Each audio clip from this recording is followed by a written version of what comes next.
Imagine this. It's the middle of the night. The air is still. The world around you is quiet and above you. The sky opens into an ocean of stars. You've looked at them before, of course, glittering dots of light scattered in the darkness. But tonight, one star feels different. It's brighter, warmer, as if it's looking back at you. And then you hear a question. Not from anyone around you, but from somewhere deep inside your mind. What if you fell into that star? Not just looking at it from the safety of your planet, not just imagining it in pictures from a telescope, but actually falling the way you might fall into a deep, endless sea. It's an impossible thought, right? Stars are millions of kilometers away, too far for us to reach. And even if we could, the heat alone would vaporize you long before you ever touched it. And yet we're going to go there, together. Not with rockets or spacesuits, but with our minds. So close your eyes if you like. Slow your breathing. And let me take you on a journey into the heart of a star. When you stand under a clear night sky, you're not just looking at points of light, you're looking at histories. Every star you see is a story in progress. Some began burning before Earth even formed. The light that touches your eyes tonight may have left its home hundreds, even thousands of years ago. That's how far they are, so far that you re-seeing not the star as it is now, but as it was long ago. It's like reading an old letter written by someone you've never met, yet feeling like it's meant for you. And in a strange way, it is meant for you. Because without stars, you wouldn't exist at all. Long before your birth, long before the birth of humanity, there were stars that lived and died in violent explosions. Those explosions, supernova, forged the heavy elements your body needs to live, the iron in your blood, calcium in your bones, the oxygen in your breath. Every atom heavier than hydrogen was made in the hearts of stars. So when you look up at one now, there's a kind of recognition happening. You are, in a very real sense, looking at your relatives. Not human relatives, stellar ones. The star is not just some distant ball of gas. It is your ancestor, your birthplace, your origin. So when we say, what if you fell into a star? It's not really about going somewhere new. It's about going home. Of course, before you can fall into a star, you'd have to reach it. And that's no small task. Even our closest star, the Sun, is 150 million kilometers away. If you could somehow drive there in a car going at highway speed, it would take you more than 170 years. And yet distance is just a technical problem. In the imagination, you can be there instantly. Let's not think about the spacecraft, the fuel, or the impossible engineering. Let's imagine you step off the Earth, and gravity itself rearranges to pull you toward that shining sphere. It's no longer a tiny disk in the sky. It's growing larger, brighter, more alive with every passing second. At first, you don't notice much. Space is still cold, near absolute zero. But as you close in, the star's heat begins to wrap around you like an invisible ocean. The light grows so bright it stops looking like light. At all, it becomes an overwhelming golden presence. It is not a place you see, it is a place you feel. The heat here is not just warmth, it is power. Every second, the sun produces more energy than all of human civilization has ever used in its entire history. And you are falling straight into it. You might wonder why even think about this. Why imagine something so clearly impossible? Because imagining the impossible is how we understand the possible. By thinking about what it would mean to fall into a star, we begin to grasp what stars are. We start to see their nature, their beauty, and their danger in ways that a science textbook can't quite convey. And maybe, just maybe, it helps us understand something about ourselves too. Before we truly begin, it's worth noting. This journey we're retaking is not one you could survive in reality. The surface temperature of the sun is about 500 degrees Celsius, enough to vaporize any known material in an instant. Beneath that, it only gets hotter, millions of degrees in the core. Falling into a star is like diving into a furnace the size of a planet. And yet in this quiet moment, with the safety of distance and imagination, we can fall into it slowly, step by step, without fear. So here we are, drifting toward the star. It's no longer a glowing point. It's a vast, swirling surface, bright enough to erase shadows, fierce enough to blind any unprotected eye. and yet it is beautiful beyond measure. You feel a strange pull, not just physical but emotional. The star seems to whisper, "Come closer. See what I am made of. See what you are made of." You take that invitation. You are still drifting. The star ahead glows with a light so steady, so certain, that it's hard to imagine it was ever anything else. But no star begins as a blazing sphere. Every star, no matter how mighty, begins as something much humbler, something delicate, a whisper of dust and gas in the cold, dark void. And before we can truly fall into the star before us, we must travel back in time to see how it was born. Picture a region of space far from any world. There is no blazing sun here, no warmth. Only drifting clouds, vast, invisible oceans of hydrogen and helium. They hang in the dark like ghostly rivers, stretching for light years. Astronomers call these places molecular clouds, but the name doesn't capture their poetry. They are the cradles of the cosmos. And in one such cradle, our star's story began. For millions of years, the cloud remains quiet. Particles drift lazily, pulled this way and that by faint gravitational whispers. And then something changes. It could be a passing shockwave from a nearby supernova. It could be the collision of two clouds. It could be the gentle tug of gravity building up over eons. Whatever the cause, a portion of this cold cloud begins to contract. At first, the change is imperceptible. But slowly, inevitably, gravity gathers the gas together, a cosmic embrace that grows tighter and tighter. Every atom feels the pull. Every particle draws a little closer to its neighbors. As the cloud contracts, pressure builds.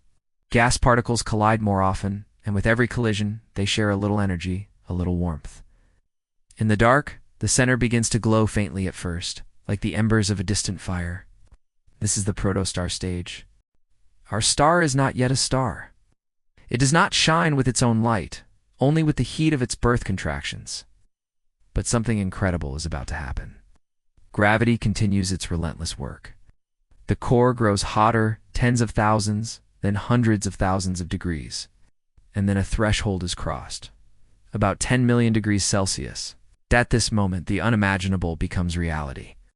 Hydrogen atoms, the simplest and most abundant in the universe, begin to fuse together, forming helium. And in that fusion, a tiny portion of their mass is transformed into energy. Not metaphorically, literally. Matter becomes light. Einstein's famous equation, E=mc, springs into action on a scale beyond human comprehension. The core ignites. Photons burst into existence and rush outward, colliding, scattering, bouncing, trapped for centuries before they can reach the surface. The surrounding gas is blasted with energy.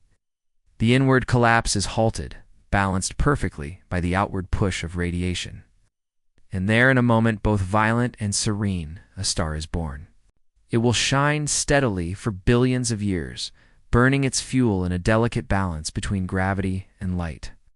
It is now a member of the main sequence, the long, stable middle age of a star's life. It's easy to recite the numbers, temperatures in the millions, masses in the quintillions of tons, distances in light years.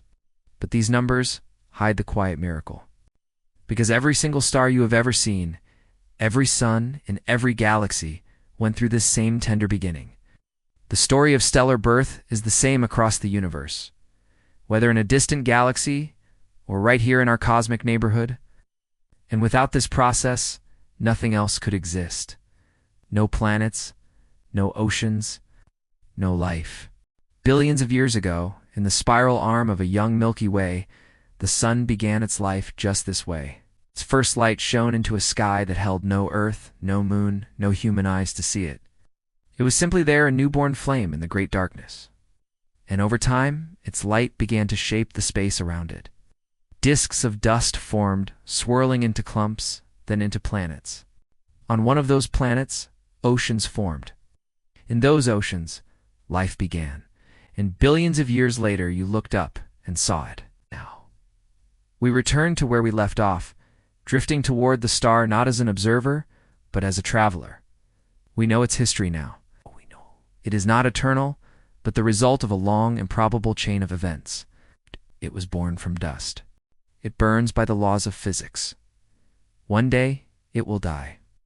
And yet, here it is, a perfect furnace, waiting for you. In the next part of our journey, we will take the final approach. We will come close enough to feel the sunlight not as warmth on your skin, but as a crushing, blinding ocean of energy. The first touch is near. You've been falling for a long time. The darkness of space is no longer empty. It is filled with a presence. Ahead of you, the star you've been approaching is no longer just a disk of light. It is a world in itself, a boiling, living ocean of fire. Your entire vision is consumed by it. There is no up or down anymore, only the star. It is not a shape you can hold in your mind. It is too vast. Its edge curves away into infinity, a horizon of pure light. You are moments away from touching it. In space, there are no solid walls, no clear lines where one thing ends and another begins.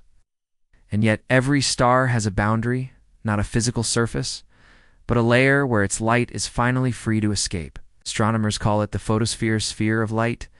From far away, it looks like the smooth, glowing skin of the star. Up close, it is nothing like smooth. You are about to enter a place where light is born into freedom, and where heat becomes something you cannot imagine. As you draw near, the sunlight no longer feels like sunlight. It is not the gentle warmth you know on Earth, filtered through an atmosphere. Here, every photon has traveled directly from the star's surface to you, unsoftened, unweakened. At this distance, the heat is not a sensation on your skin. It is a force. It presses against you. It wraps around you. It is so intense that it stops feeling like heat at all and becomes a kind of blinding pressure. The temperature here is about 500 degrees Celsius. Hot enough to melt iron instantly.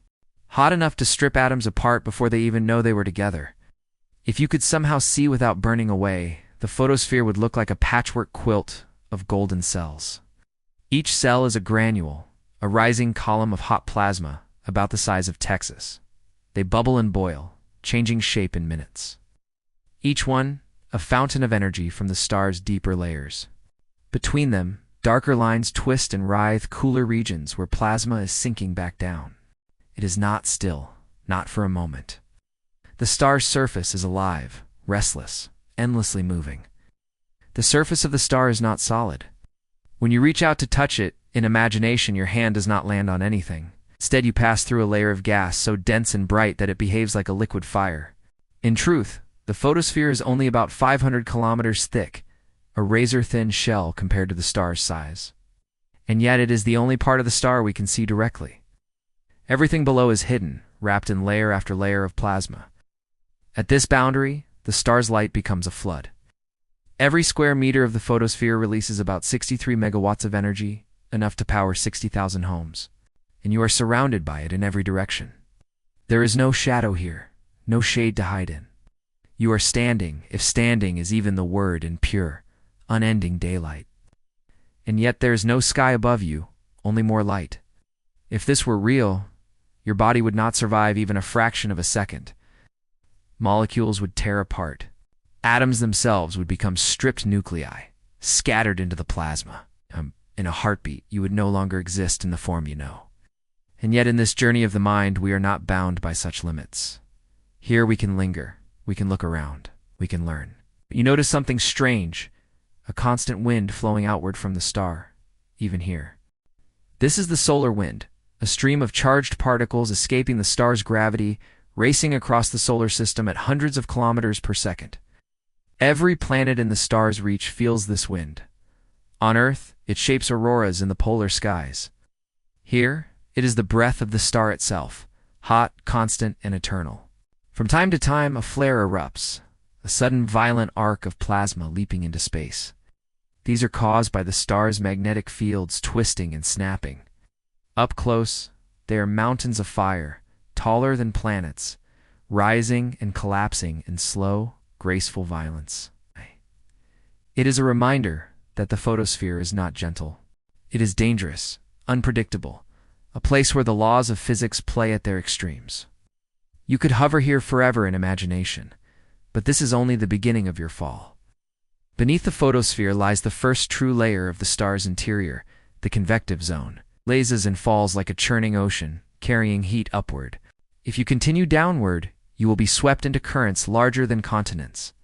You will sink into the star's restless heart. The first touch is over. The true plunge is about to begin. You let yourself sink. The light above you begins to dim, but not because the star is darkening. It is because you are moving inside it. The photosphere, that delicate paper-thin layer of light, fades behind you. And now you are surrounded by something far stranger, a vast, boiling ocean that stretches in every direction. This is the convective zone, the star's great sea of plasma. It is not made of water. It is not even made of anything you could touch in your normal life. This is plasma, the fourth state of matter, where atoms are stripped of their electrons and move freely like charged clouds. Everywhere you look, the plasma churns in colossal loops, rising and falling in slow, powerful currents. The surface you just left is not the top of a solid object. It is the froth on the waves of this endless sea. Imagine the largest wave you've ever seen in an ocean on Earth. Now stretch that wave until it is taller than the Himalayas. Now multiply that by 10. The convection cells here can be hundreds of thousands of kilometers across. A single bubble of rising plasma could hold dozens of Earths inside it. They move slowly, hours, sometimes days, but with unstoppable force. This layer is a bridge between the star's blazing interior and its radiant surface. Below, energy is created in the core through nuclear fusion. Here, that energy takes the form of heat, carried upward by the motion of the plasma itself. Hot plasma rises toward the surface, cools just slightly, and sinks back down just like the rolling boil of water in a pot, but on an unimaginable scale. This is how the star breathes. Here, temperatures range from about 2 million degrees Celsius near the bottom of the convective zone to 500 degrees Celsius near the top. The deeper you go, the hotter it gets. And heat here is not like heat on Earth. It is not the sting of touching a hot stove. It is not the blast from an oven.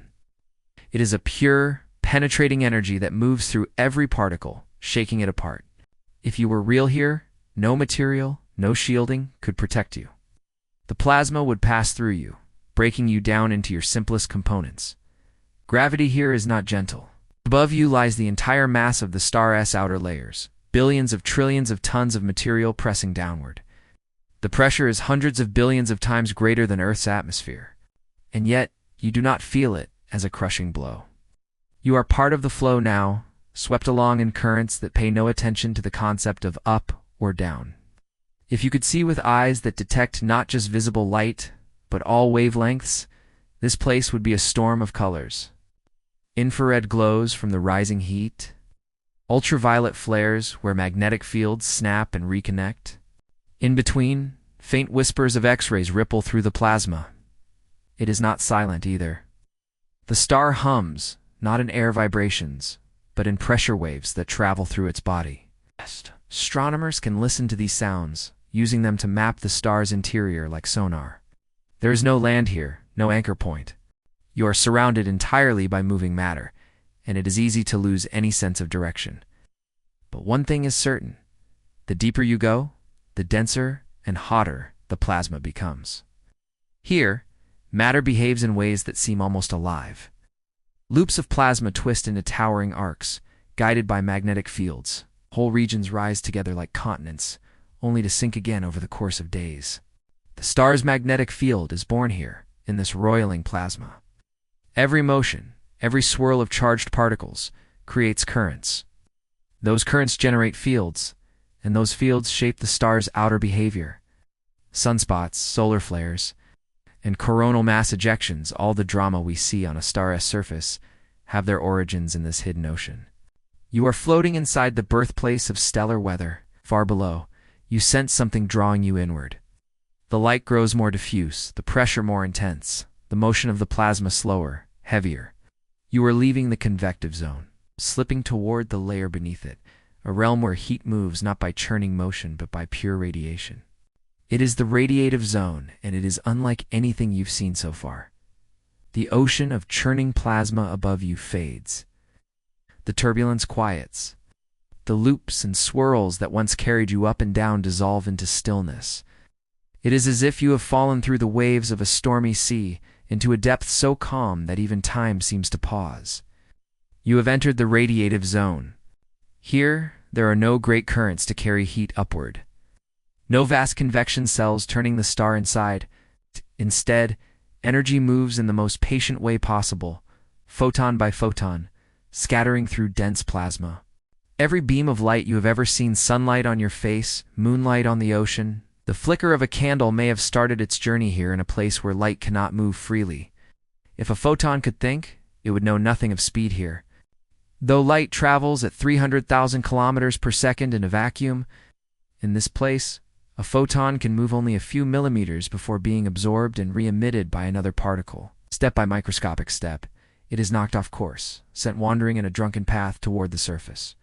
On average, a single photon can take 100,000 to 1,000,000 years to travel from the edge of the core to the star's surface. That is the journey of sunlight. It begins in darkness and ends in your sky. The pressure here is unimaginable. Above you, hundreds of thousands of kilometers of star press downward. The density is tens of thousands of times greater than water. The atoms themselves are squeezed into a plasma so thick it behaves almost like a solid.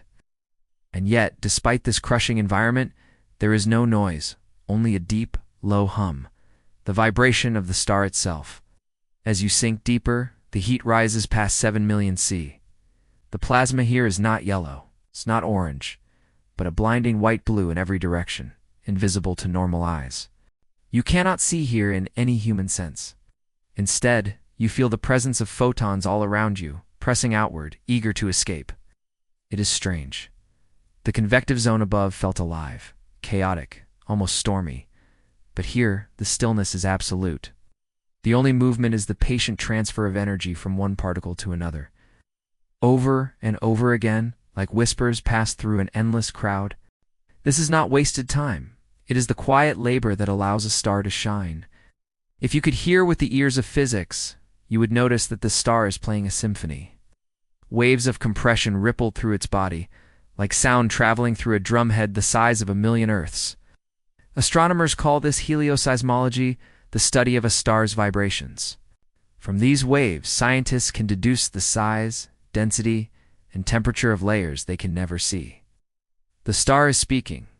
We have only just begun to learn its language. In the radiative zone, the energy you feel began its life in the core, where hydrogen atoms fuse to become helium, releasing the raw power that fuels the universe. Here, that energy is not yet light as we know it. It is trapped, slowed, transformed into a diffuse glow that will take eons to emerge. And yet every flicker of warmth in the universe, every candle, every sunrise, owes its existence to this slow, patient process. You sink deeper still. The density grows so great that the plasma barely shifts around you. The temperature climbs toward 15 million C. You are approaching the very heart of the star, the core itself. Here, the story of the star is written in nuclear fire. Here, the universe's most common element is transformed into everything else. You fall for what feels like forever. The slow-motion sea of photons fades behind you. The pressure has become absolute, the temperature almost beyond numbers. And then you arrive. You are in the core, the very heart of the star. The temperature here is 15 million C, hot enough to strip not just electrons from atoms, but to force the atomic nuclei themselves to fuse together. The density is over 150 times that of water, so crushing that a single teaspoon of this plasma would weigh more than a full-grown elephant. And yet, the core is not a raging chaos. It is steady, balanced, a constant delicate war between gravity's inward pull and the outward push of energy created by fusion. At the center of it all, hydrogen atoms, the simplest, most abundant element in the universe, are colliding. Normally, hydrogen atoms repel each other, their positive charges pushing them apart. But here, the heat and pressure are so great that they are forced together. When they meet, they fuse into helium, releasing a burst of pure energy in the process. This is the proton-proton chain reaction, the engine that powers stars like our sun. Einstein's famous equation, E=mc, is not just a line in a textbook here. It is the law by which this place lives. A tiny fraction of the mass of each hydrogen atom is transformed into energy. That energy is released as gamma-ray photons, flooding outward into the radiative zone you just passed through. It is here, in this fire, that sunlight begins. Hydrogen and helium are the only elements born in the Big Bang. Everything else, carbon, oxygen, nitrogen, iron, is forged in the hearts of stars like this one. In larger, older stars, fusion will create heavier and heavier elements, layer by layer, until the star reaches its limit. When such a star dies in a supernova, it scatters those elements into space to be gathered into new stars, planets, and life. Right now, inside this core, the atoms that could one day become part of a planet, a tree, or a human being are being born. No telescope will ever capture this place directly. It is hidden beneath hundreds of thousands of kilometers of plasma, unreachable by light. And yet we know it is here because without it, the star would collapse in seconds. It is the beating heart, pumping energy outward against gravity's pull. Gravity wants the star to fall inward, crushing itself into a smaller and smaller sphere. Fusion pushes outward, fighting that collapse. The result is hydrostatic equilibrium, a perfect balance that can last billions of years. This balance is fragile. If the fuel runs out, gravity will win, the star will change forever. If you could live as the core lives, you would think in spans of billions of years. The star you are in now has burned for perhaps half its life. It will continue this slow, patient work for another several billion years before its hydrogen fuel runs low. To the core, the human idea of time is like the flutter of a bird's wing gone in an instant. It is strange to think. This one place, smaller than the size of Jupiter inside the vast body of the star, is where all of its light, all of its heat, all of its life-giving power comes from. It is the room from which the universe is lit. If stars are the lamps of the cosmos, then the core is the wick and flame. The pull of gravity here is immense. And yet, the deeper you have fallen, the more you understand. This is not a place of violence, but of creation. To fall into a star is to fall into the process that made everything you know. You no longer have a body here. No arms, no legs, no breath. The heat has stripped you down to your most basic truth atoms. Carbon, oxygen, hydrogen, nitrogen, all drifting, all unbound. You are no longer you in the human sense. You matter, and matter remembers. In the first moments inside the core, your molecular bonds break apart. The cells that once formed your skin, your heart, your thoughts disassembled in an instant. Electrons are torn from their atoms, leaving bare, naked nuclei adrift in the plasma sea. It is not destruction, as you once understood it. It is transformation. You, as hydrogen, are drawn toward another hydrogen nucleus. The pressure is crushing, the temperature unbearable. And yet here, these extremes are not your enemy. They are your midwives. Against all odds, you are pushed close enough for the strong nuclear force to seize you. In a fraction of a second, you fuse into helium. A burst of energy ripples outward, part of you has become light. If you could still think, you might call this the end. But here, ends and beginnings are the same. Your helium self will drift for millions of years in this core, perhaps fusing again one day into carbon or oxygen or even iron in the life of a greater star. Each change will release more energy, more light, more warmth for worlds you will never see. In the human world, identity is made of memories. But here, identity is made of elements. Every hydrogen atom is the same as every other hydrogen atom. And yet you are still here, scattered, waiting, part of a vast burning heartbeat. The core does not rush. A single helium atom might wait 1 billion years before fusing again. You may spend an age here, part of the star's body, feeling its slow pulse through gravitational waves and vibration. And one day, long after your human story is forgotten, the star will begin to die. When that day comes, the core will collapse. If the star is massive enough, it will explode in a supernova, a flash so bright it will outshine entire galaxies for a brief moment. In that blast, your atoms will be thrown into space, scattered across light years. Some will drift forever in the interstellar void. Some will join clouds of gas that give birth to new stars. And some may settle into a newborn planet. If the universe is kind, one of those planets will have oceans. On its shores, perhaps something will crawl from the water and lift its face to the star you once called home. And in that moment, billions of years later, the light from your fusion birth will touch your own reborn skin. You will be both the light and the one who feels it. Carl Sagan once said, We are made of star stuff. It is not poetry, it is science. To fall into a star is not to be destroyed. It is to be recycled into the very fabric of the universe. To become the atoms of tomorrow's sky, tomorrow's trees, tomorrow's people. Here in the core, you begin that journey. Billions of years have passed. You have been part of this star-ass heart for so long that you have forgotten the feel of anything else. The core's steady rhythm, the balance of fusion and gravity, has been your entire universe. But now something is changing. The hydrogen fuel in the core is running low. Fusion slows, ever so slightly. Gravity senses its moment and begins to press inward. The core tightens. Pressure rises. For a star like our sun, this is not the end in a single day. It is a slow unraveling. But here, deep inside, you feel the change like a heartbeat skipped. As the hydrogen runs out, the core contracts under gravity's pull, the outer layers, in response, expand. The star swells into a red giant, its radius hundreds of times larger than before. Its surface cools to a deep, burning crimson. If this were our sun, it would engulf Mercury, Venus, and possibly Earth. From the outside, it would be one of the most beautiful and deadly sights in the sky. In the compressed core, temperatures soar to over 100 million C. Helium atoms, which you helped create long ago, begin to fuse into carbon and oxygen. This helium-burning phase is brief compared to the star's hydrogen-burning life.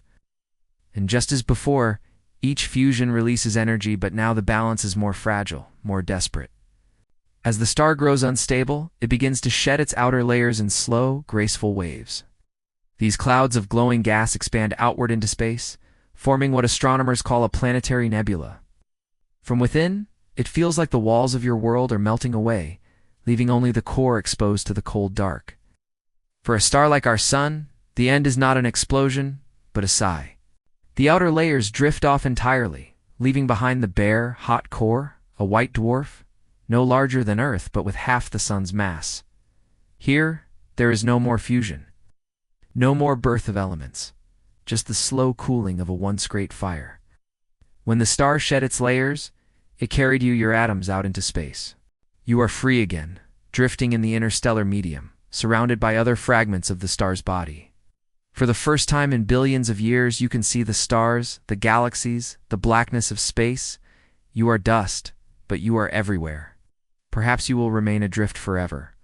Or perhaps over millions of years, gravity will draw you into a swirling cloud of gas, the birthplace of a new star system. If fate allows, you may become part of a planet. And maybe, just maybe, life will form there. The star is gone, but its light still travels through the galaxy, carrying with it the memory of the fusion furnace you once called home. And in a way, the star is not truly dead because everything it ever was, including you, is still here, just changed. You have been drifting for millions of years. An invisible passenger in the cold ocean between stars. There is no up, no down, no direction, only the silence of the interstellar void. And then gravity finds you again. A faint pull, gentle at first, grows stronger over centuries. You are being swept into a vast molecular cloud, a place where dust and gas collapse under gravity to form new stars. The light here is dim, filtered through veils of hydrogen and cosmic dust. But the energy is alive. Everywhere, knots of matter are tightening, spinning, heating.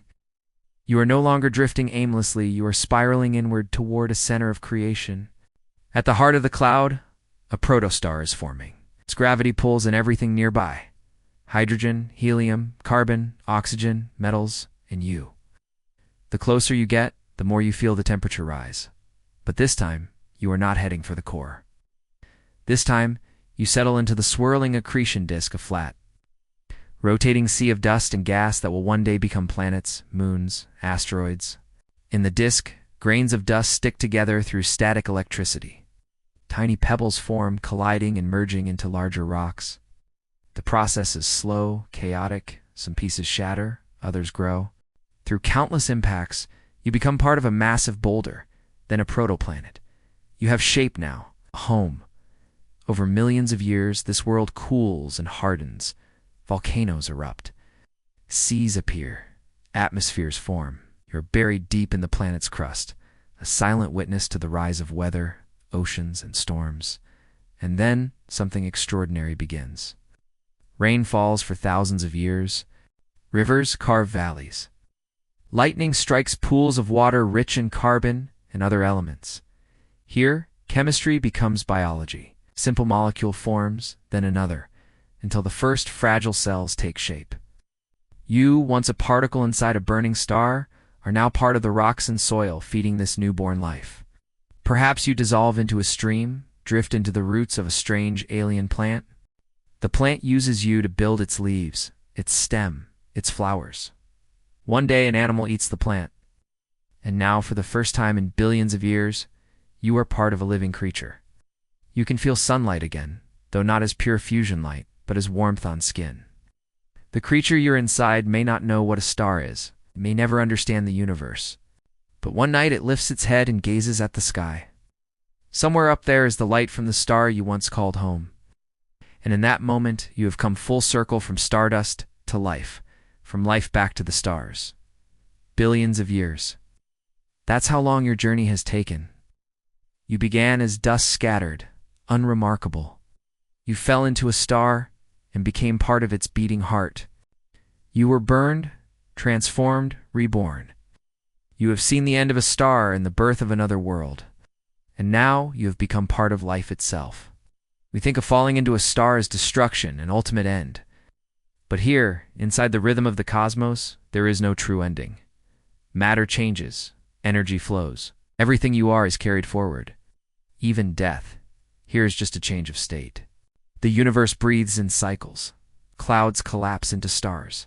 Stars fuse elements in their cores. Stars die and scatter those elements, and those elements become everything. The calcium in your bones, the iron in your blood, the oxygen in your lungs. All of it made in the heart of a star. The universe is not something out there. It's not just the night sky or distant galaxies. It's you. It's your body, your thoughts, your dreams. When you fell into that star, you didn't disappear. You became part of the story that makes life possible. Maybe one day, far in the future, the star you helped form will also die. Its dust will drift again. And maybe you will rise once more, in another form, in another time, under another sky. The universe will keep writing your story. So the next time you look up at the night sky, remember, you are looking into a mirror. Because you are not in the universe, you are the universe, looking back at itself. Good night, and thank you for joining me on this journey. If you'd like to travel with me again, exploring more wonders, more questions, subscribe, leave a thought below. I'll see you among the stars.